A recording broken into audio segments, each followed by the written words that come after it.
Kylie did this. Oh, Jeffree Star has his new makeup. It's crazy. People, read a motherfucking book. Fuck.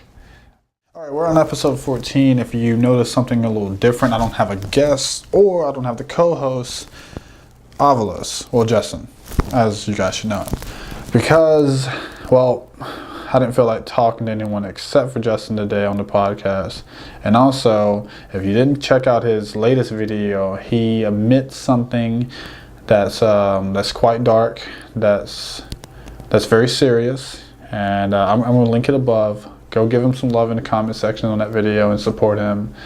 But I assure you, if you have seen the video and after you see the video, because you really should, that he's okay. He just needed to take a break. He said he just wanted a break, like one episode break from the podcast. And hopefully he'll come on again and talk about what he's going through. Because I believe the best way to get through something, certainly like that, is to sit down, discuss it with a friend. You know, maybe have a little beer, a wine, or just some kombucha for you type of people out there. You know, just be around good people that can provide good vibes. And I'm not going to get deep into that just yet. I'm going to wait for him to come back. But what I want to talk to you guys about is books and the power of reading. My entire life, ever since I was a wee bit, little L, all the way up to grown up Kaptionz, I've loved reading. It's been one of my favorite hobbies of all time, honestly, except for, when I started working out, that was a big one for me. But, excuse me, reading has always been there. A book would always be your friend, because you can be so bored and just be like, oh, whatever, and then pick up a book and you're in an entirely different world. Your imagination takes you away somewhere else, and you just feel so immersed in this new world. Or if you just, like me, I read boring books. Like, I read financial books, self-help books, some cookbooks. I read coding books. I can pull up my library here, dude. I read boring ass books, and every time I suggest a book to someone, they're like, yeah, it's fine. You just keep that. So what I just named like the top 5 that just pops up here. The World Fittest Book. It's a great book. The 7 Habits of Highly Effective People. If you haven't read that book, I don't care if you're a non-reader, if you need to listen to it on audio, I think that book will definitely change your perspective on some people, and it helps you become a leader of yourself and a leader of others. The Plant Paradox is a book about diet, and I'm not going to get into it. The Power of Habit, I Will Teach You to Be Rich. The Art of Letting Go. The Denial of Death. Oh man, How to Win Friends and Influence People Daily. The Dip, Total Money Makeover, and this is what sparked this podcast right here. Atomic Habit by James Clear. So I read it in, it was like, December, like last year, December, I got the book, powered through it. Took me like, I would probably say a day, honestly, of just reading. And I was like, wow, this is a great book, but I didn't absorb it. See, I'm the type of reader where I have to reread a page probably twice just to comprehend it. I don't know if I'm just, special or the R word. I don't want to offend anyone, but I can read pretty fast, I believe, but to comprehend and to digest what I'm reading, I have to reread it 2-3 times, because I'm a rep type of person. Like, if you have to get good at something, it's just reps. Correct reps, but I have to read it correctly. I have to interpret it. I have to write it down sometimes. And that's why I love these self-help books, because, well, some, honestly, you can just tell when the author's bullshitting you, just feeding you bullshit to the common folk. That's like, I'm sad today, or I need some motivation. And it's just funny. But then you run into like, I'm going to talk about this more in future episodes, but The Dip and Atomic Habit. And what was the other book? You Can't Break Me by David Goggins. Those books are just real. They're core. There's nothing funny about it, and they force you to be better.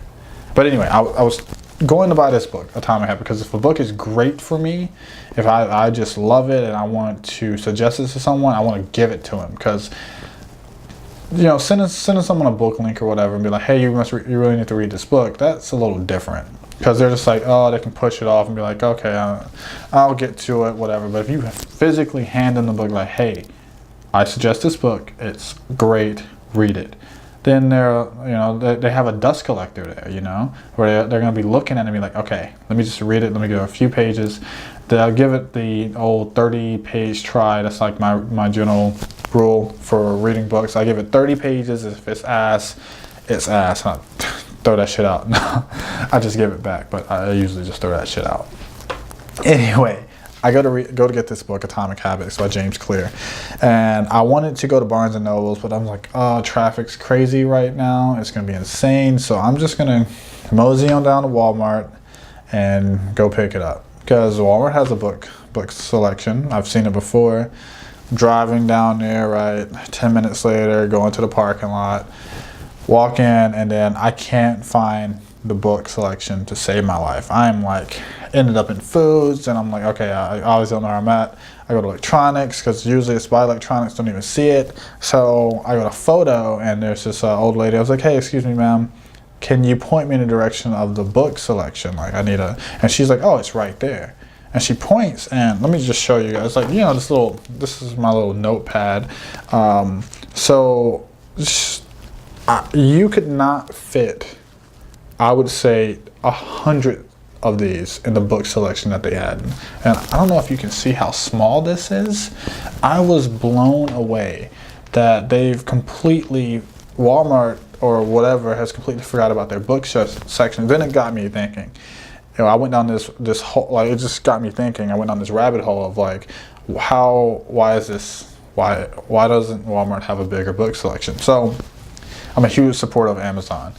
You know, Amazon's great. Kindle, I love my Kindle. I love my iBooks and all that. I have hundreds of books on my iPad and iPhone and Kindle, whatever. But I only own 5 books. And I was like, okay, so it's cheaper to go digital. It's more organized. You don't have books just piling on each other. I can understand it.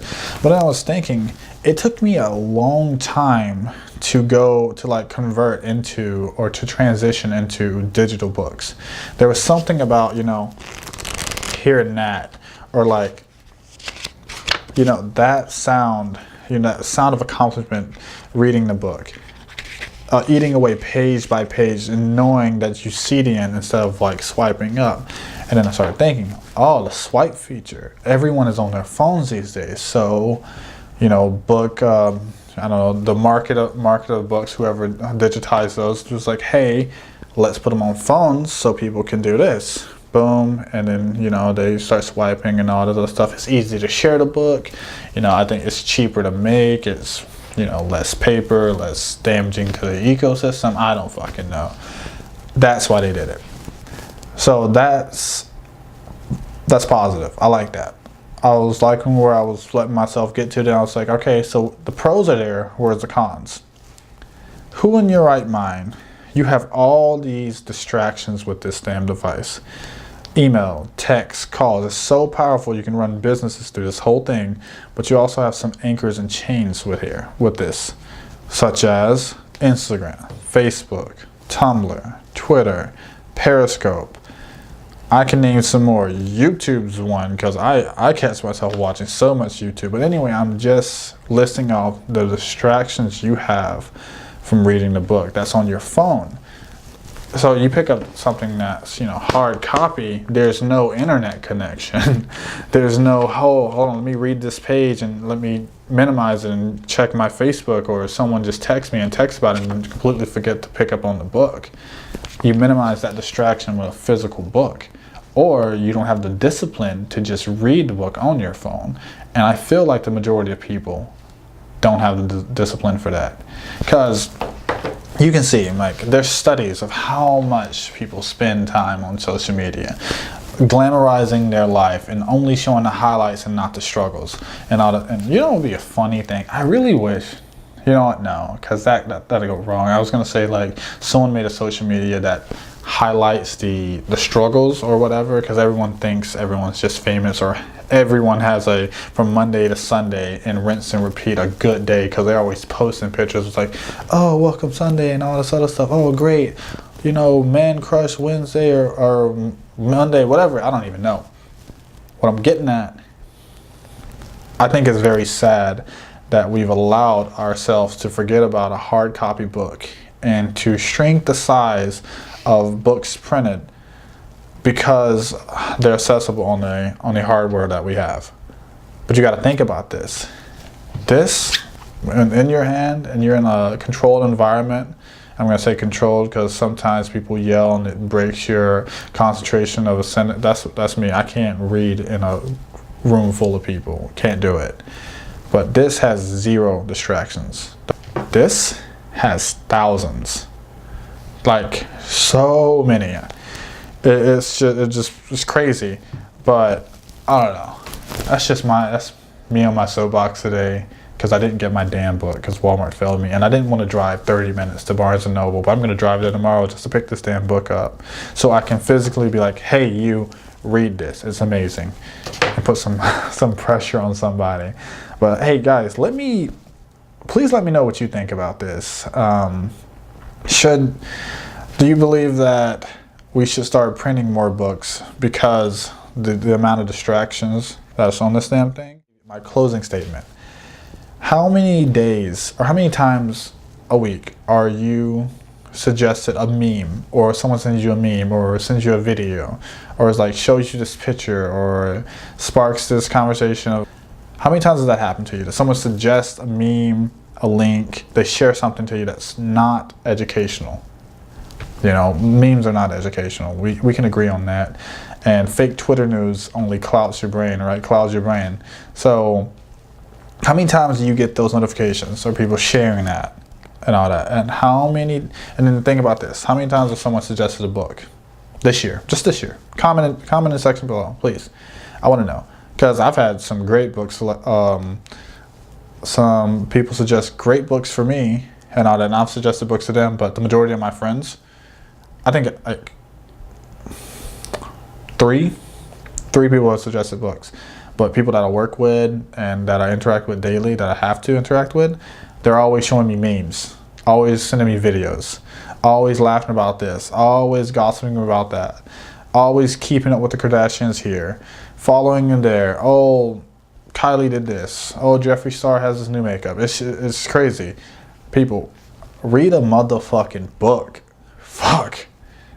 Alright guys, like I said in the beginning of the video, or I forgot if I did say it, subscribe, ring the bell notification, and Avalos should be back next week, so please go watch that video. I'm going to link it up again, and peace.